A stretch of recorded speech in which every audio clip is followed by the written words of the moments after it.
In 1502, a regional governor named Ramiro de Orco was the most feared man in the Romagna region of Italy. He tortured civilians. He extorted merchants.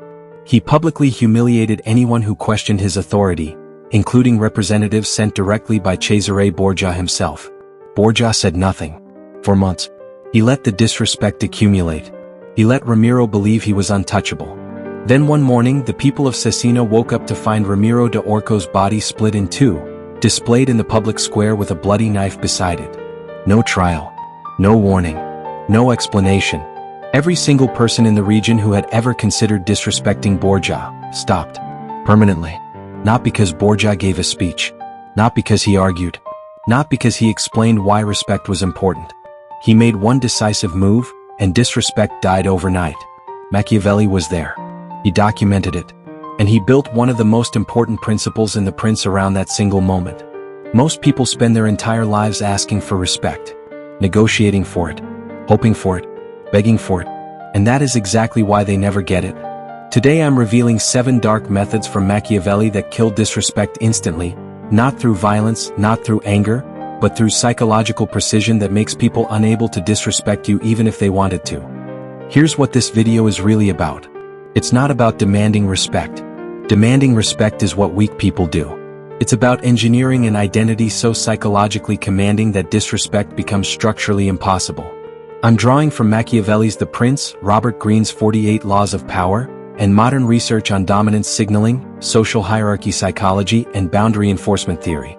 By the end of this video, you will have 7 precise methods to eliminate disrespect from your life, permanently. Not by fighting. Not by shouting. By becoming someone who simply cannot be disrespected. Let's begin. Method 1, the first correction principle. Here's what most people miss about disrespect. It never starts big. It starts with a micro-test, a slightly dismissive tone, an interrupted sentence, a joke at your expense disguised as humor. These micro-tests are not accidents. Psychologists call them boundary probes, studied extensively in dominance hierarchy research by Alan Mazur at Syracuse University. Every new social interaction includes invisible testing. People unconsciously push small boundaries to determine where you sit in the hierarchy. If you let the first micro-disrespect pass, you've just set the floor. Everything that follows will be built on that floor. The jokes get sharper. The dismissals get louder. The disrespect escalates, because you established in that first moment that it carries no consequence. Machiavelli warned, "Whoever believes that in great personages new benefits cause old offenses to be forgotten deceives himself." Translation: once disrespect is established, no amount of later kindness erases it. It must be corrected at the origin. The method: address the first offense immediately. Not with aggression. With calm, direct, unmistakable correction. Don't interrupt me. I wasn't finished. That joke didn't land. Don't repeat it. I need you to adjust your tone. One sentence. Delivered once. Without emotion. That single correction prevents a lifetime of escalation. And this connects directly to method 2, because how you deliver that correction matters more than the words themselves. Method 2, controlled vocal authority. A 2017 study published in the Journal of Experimental Psychology found that people who speak slower, lower, and with deliberate pauses are perceived as significantly more dominant, more competent, and more authoritative, regardless of what they actually say. The content of your words accounts for roughly 7% of how people perceive you. Your tone, pacing, and vocal control account for the rest. Most people, when disrespected, either raise their voice or speak faster.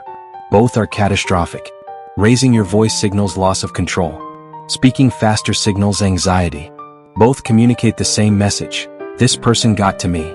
The Machiavellian method is the opposite. When disrespected, slow down. Drop your vocal register. Add a half-second pause before responding. Reduce your word count.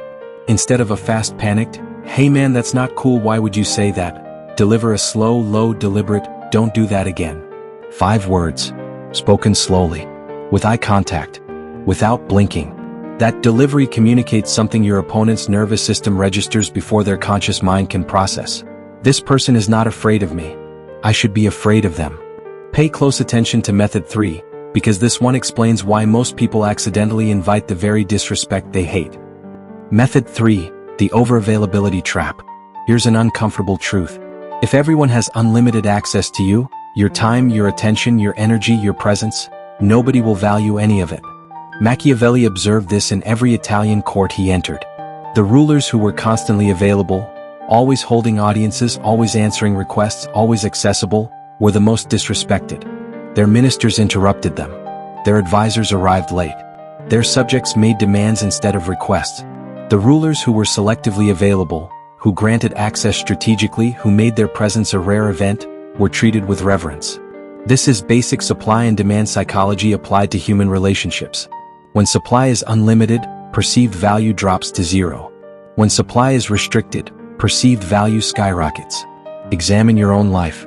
The people who disrespect you most, are they the people who have the easiest access to you? Almost certainly yes. Your constant availability trained them to take you for granted. The method, become strategically less available. Don't answer every message instantly. Don't attend every invitation. Don't give your time to everyone who requests it. When your presence becomes rare, it automatically becomes valuable.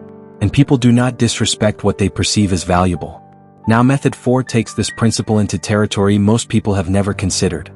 Method 4, the reputation shield. Machiavelli dedicates an entire section of The Prince to reputation. He writes, "The first impression that one gets of a prince and of his brains is from seeing the men that he has about him.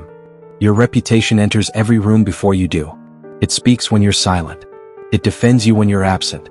And it determines whether people even consider disrespecting you in the first place.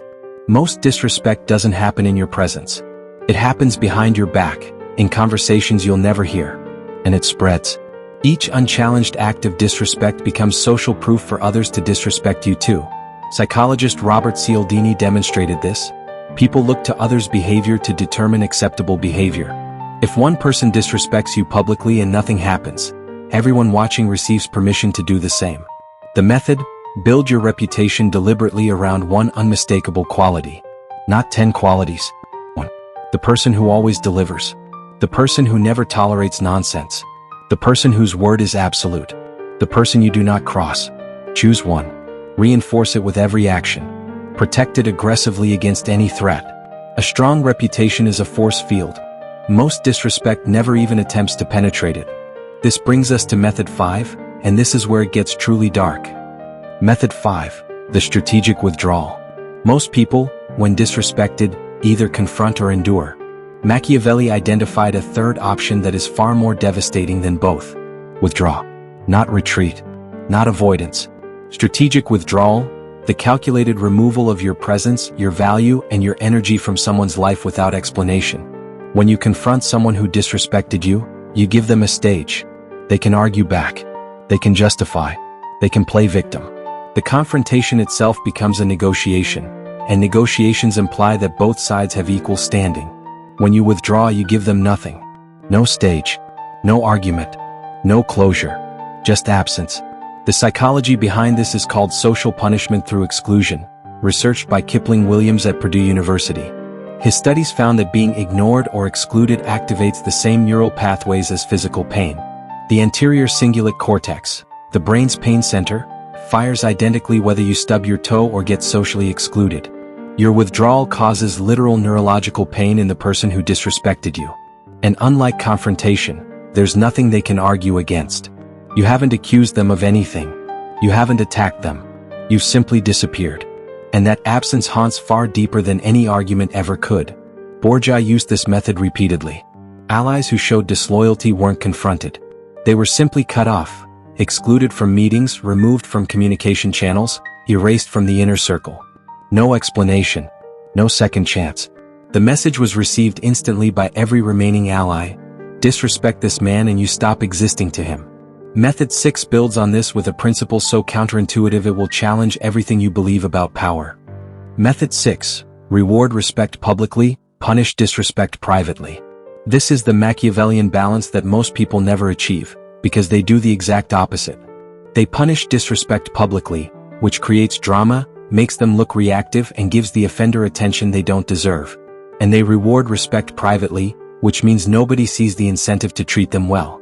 Machiavelli observed that the most effective rulers praised loyal subjects in public, loudly, visibly, generously, while dealing with disloyal subjects in private, quietly and decisively. The psychology is elegant. Public reward creates social proof through what Cialdini calls positive reinforcement modeling. When others see that respecting you leads to visible benefits, praise, access, opportunity, loyalty, they're incentivized to do the same. You're not demanding respect. You're making respect the obviously profitable choice. Meanwhile, private punishment prevents the offender from gaining attention or sympathy. Public confrontations create martyrs. Private consequences create lessons. The method in practice: when someone shows you genuine respect, acknowledge it visibly. Thank them in front of others. Speak well of them publicly. Give them access others don't have. When someone disrespects you, handle it behind closed doors. A private conversation. A quiet withdrawal. A silent consequence. No audience. No drama. No stage. The result? People learn that respecting you is rewarding and disrespecting you is costly. Both lessons land without you ever raising your voice. And now, Method 7. This is the one I saved for last because it is the deepest, most permanent, and most powerful method to kill disrespect forever. Method 7. Become the source. Every method I've shared so far is a response to disrespect. This method eliminates the possibility of it altogether. Machiavelli writes, "A prince who depends on others for his position will never be secure. But a prince who depends on himself becomes the foundation that others depend upon."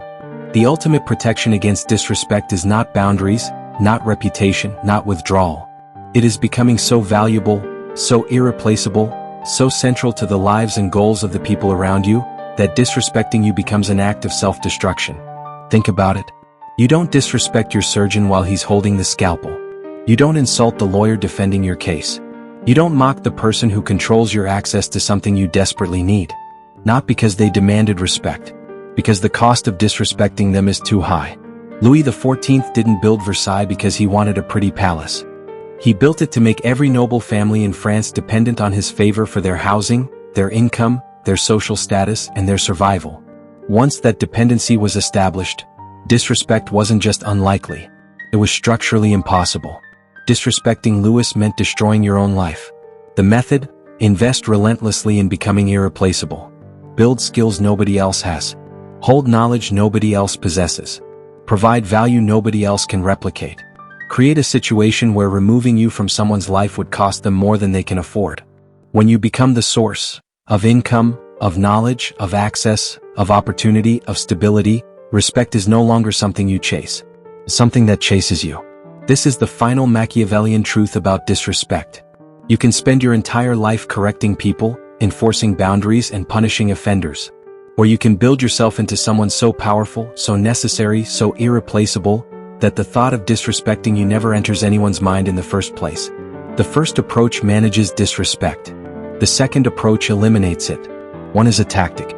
The other is a transformation. Choose transformation. Every single time. Closing, 8:20 to 9 o'clock. Let me tie this together. Method 1, correct disrespect the first time it appears. Method 2, control your voice and your delivery will control the room. Method 3, reduce your availability and your value increases automatically. Method 4, build a reputation so strong that disrespect can't penetrate it. Method 5, withdraw without explanation and let absence do the work.